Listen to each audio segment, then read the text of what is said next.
천만 원짜리 명품 매트리스인데 베개가 없는 것과 딱딱한 맨바닥인데 인생 최고의 커스텀 베개를 베고 자는 것.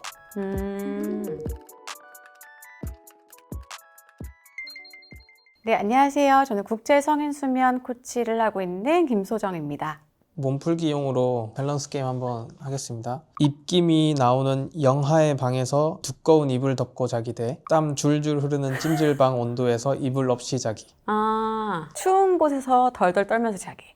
물론 뭐 생존 문제는 좀 다른 얘기긴 하지만 일단 뜨겁고 더우면 잠을 제대로 잘 수가 없는 환경이에요. 당연히 자주 깨고 깊은 잠 당연히 못 들고, 그래서 굳이 선택하라면 저는 좀 이렇게 차가운 데서 좀 덜덜 떨며 자는 걸 추천합니다.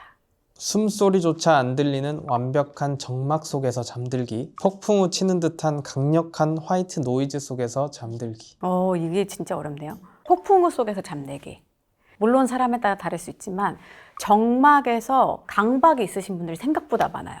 내 숨소리 자체도 거슬리는 분들이 있기 때문에 그것보다는 이제 주변에 오히려 소음이 있어서 이런 가벼운 소음이 그냥 무뎌질 수 있는 그 상황이 저는 더 잘 잘 수 있는 상황인 것 같아요.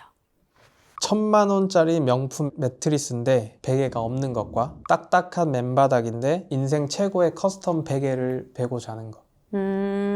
좋은 매트리스에 베개가 없는 거를 선택합니다. 생각보다 우리의 목은 꽤 편하게 유지를 할 수 있는데 허리나 다른 근육들이 다 불편하면 이게 오히려 좋은 잠을 못 자게 방해를 한다고 생각을 하거든요. 목만 살짝 불편하더라도 차라리 다른 근육이 다 편안한 걸 선택합니다. 꿈을 많이 꾸면 깊은 잠을 못 잔 걸까요? 아니요, 상관이 없습니다. 꿈이 잘 기억에 남는 거는 대부분 이 렘수면, 꿈을 꾸는 이 수면 단계에서 깼기 때문이에요. 그러면 방금 꿨던 꿈을 잘 기억할 수밖에 없어요. 근데 우리가 잠을 자면 밤 초반부에는 깊은 잠을 많이 자고요. 그리고 수면이 진행되면 진행될수록 이 렘수면이 길어져요. 그래서 이 렘수면 단계에서 자주 깼다고 이 앞에 딥슬립, 이 깊은 수면을 못했다라는 의미는 아니거든요. 그래서 오히려 중요한 거는 얼마나 이 수면 중에 더 많이 깼냐, 그리고 일어났을 때 얼마나 내가 개운하지 않는가, 그걸 보는 게 더 중요해요. 악몽을 많이 꾸는 거는 네. 어떤 수면 장애에 있어서 어떤 시그널 같은 건가요? 일단 기본적으로 뭐 꿈을 그냥 많이 꿔서 힘들어요와 꿈을 꾸는데 너무 나를 힘들게 하는 꿈을 꿔요는 사실 다른 거잖아요. 근데 예를 들어 꿈을 너무 많이 꿔서 힘들어요는 이 시간에 안 깰 수 있게 한다든지 아니면 깊은 잠을 늘리는 방법으로 뭔가 가이드를 드릴 수 있는데, 꿈의 종류를 바꾸는 건 사실은 의식적으로 할 수가 없는 일이잖아요. 그래서 악몽을 많이 꾼다라고 했을 때 뭔가를 해결할 수 있는 방법도 사실 없을 뿐더러 이거 자체로 좋은 잠이었다, 나쁜 잠이었다라고 판단할 사실 과학적인 근거는 없다고 봐요. 제가 일반적으로 알고 있는 게 맞는지 궁금한데 네. 스트레스가 많으면 꿈을 많이 꾸나요? 스트레스가 많으면 꿈을 많이 꾼다라는 게 아주 정확하게 뭔가 근거가 있는 이야기는 아니에요. 그런데 뭐 그럴 수도 있다라고 말씀을 드릴 수 있는 거는, 스트레스가 많다라는 거는 사실 그 그 이벤트에 대해서 끊임없이 생각을 한다라는 거잖아요. 근데 이 렘수면 단계는 기억과 저장을 재편하는 시간이에요. 그렇기 때문에 이 단계에서 내가 지금 가장 고민을 하고 생각을 많이 했던 것들이 파편으로 뭔가 기억에 저장이 된다거나 하는 시간이 될 수 있기 때문에, 그래서 내가 요즘에 고민이 많은 것들이 꿈으로 나타날 가능성이 있지 않을까 정도입니다. 생리 전에 유독 졸린 건 기분 탓일까요? 아니요, 기분 탓이 아니에요.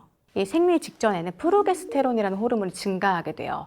근데 이 프로게스테론은 몸을 진정시키고 졸음을 유발시켜요. 그렇기 때문에 당연히 졸린 느낌이 드는 건 당연한 건데요. 근데 여기에다가 프로게스테론은 내부의 중앙부의 온도를 높이는 일을 해요. 그런데 우리 몸은 이 심부체온이 떨어져야 멜라토닌 분비도 잘 되고 잠을 잘 잘 수가 있어요. 근데 이 프로게스테론 때문에 심부체온이 올라간다? 그러면 당연히 수면의 질이 떨어질 가능성이 높겠죠. 그래서 잘 잔 것 같아도 아침에 일어나면 개운하지 않은 것도 사실 이 때문인 거예요. 그런데 이 기간에는 이 에스트로겐이 감소하게 돼요.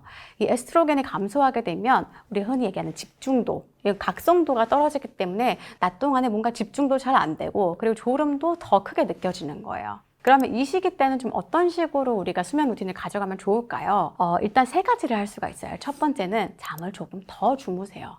왜냐하면 수면의 질이 일단 좀 떨어질 수가 있기 때문에 수면 시간을 조금 더 확보해서 조금 더 회복을 할 수 있는 시간을 갖는 게 중요하고요. 그다음 두 번째로는 일단 오후 시간에 카페인을 더 제한하세요. 왜냐하면 가뜩이나 수면의 질이 떨어지는데 카페인이 또 오랫동안 남아있으면 더 잘 못 자겠죠. 그렇기 때문에 평상시보다는 이 시기에는 카페인 섭취를 좀 더 줄여주시는 걸 추천드리고요. 그리고 마지막으로는 낮 시간에 20분 정도는 낮잠을 주무세요. 낮잠을 자면 뭐 밤에 잠을 더 잘 못 자는 거 아니야 라고 좀 걱정하시는 분들도 있을 텐데요. 한 20분 정도 내 피로나 졸음을 좀 깰 수 있는 정도의 수면은 훨씬 더 낮 시간에 좀 더 에너지 있게 날 보낼 수 있게 도와주기 때문에 20분 정도 낮잠은 추천합니다. 몸은 너무 피곤한데 왜 잠은 잘 안 올까요? 너무 피곤하면 오히려 잠을 잘 못 자요. 우리가 아침에 일어나서 낮 동안 생활을 하면서 뇌에 피로물질인 아데노신이 쌓이게 되어 있어요. 그러면 너무 피곤하다, 이제 좀 자야겠다라고 느끼게 되는데요. 이게 바로 수면 압력이에요. 잠을 자고 싶은 욕구. 그런데 낮 동안에 그냥 적당하게 잘 에너지를 쓰고 잘 활동을 해서 어느 정도 피로감을 느끼면 이거는 오히려 잠을 부르는 피로예요. 되게 긍정적인 피로인 거죠. 근데 너무 과하게 몸을 썼다. 우리가 흔히 얘기하는 녹초가 될 정도로 몸을 과하게 썼을 경우에는 우리 뇌가 어떻게 인지를 하냐면요. 이 정도로 몸이 피곤하다고? 이건 정상 상태가 아닌데? 이건 전시 상태다. 자, 깨어나자. 우리 각성하자. 그래서 각성 스위치가 켜져요. 그러면 침대에 누웠을 때는 내 몸은 녹초가 돼서 죽을 것 같은데 오히려 뇌는 깨어난 각성 상태가 되는 거예요. 그래서 오히려 잠을 잘 못 자게 돼요. 그래서 우리가 잘 자려면 적당한 피로 그리고 뇌의 각성도를 낮추는 이 두 가지가 선행이 되어야지 잘 잘 수가 있어요. 이걸 위해서 추천하시는 그런 활동들이 있을까요? 우리가 흔히 잘 때 피곤해야지 잘 자니까 밤에 늦게 운동하시는 분들이 많으세요. 근데 러닝이나 아니면 뭐 킥복싱, 아주 격한 운동 있잖아요. 이거를 잠자기 한 2시간 정도 전에 했다? 몸이 각성 상태가 돼서 오히려 잠에 들지를 못해요. 뭐 예를 들면 체온이 높아지거나 아니면 심장이 계속 뛰는 상태로 남아있게 되는 거죠. 그래서 제가 추천하는 루틴은 운동은 잠자기 3-4시간 전에 끝내셔라. 그러면 적절한 피로로 잠을 잘 주무실 수 있을 거예요. 몸이 피곤한 신체적 피로랑 뇌가 피곤한 정신적 피로 중에 어떤 게 더 우리의 숙면을 방해하나요? 숙면을 방해하는 건 정신적 피로라고 생각해요. 물론 뭐 몸의 피로도 과하면 안 좋은 건 맞지만 보통 정신적으로 너무 피로하거나 스트레스를 받는다라고 하면 가장 먼저 각성 시스템을 깨우기 쉽기 때문이에요.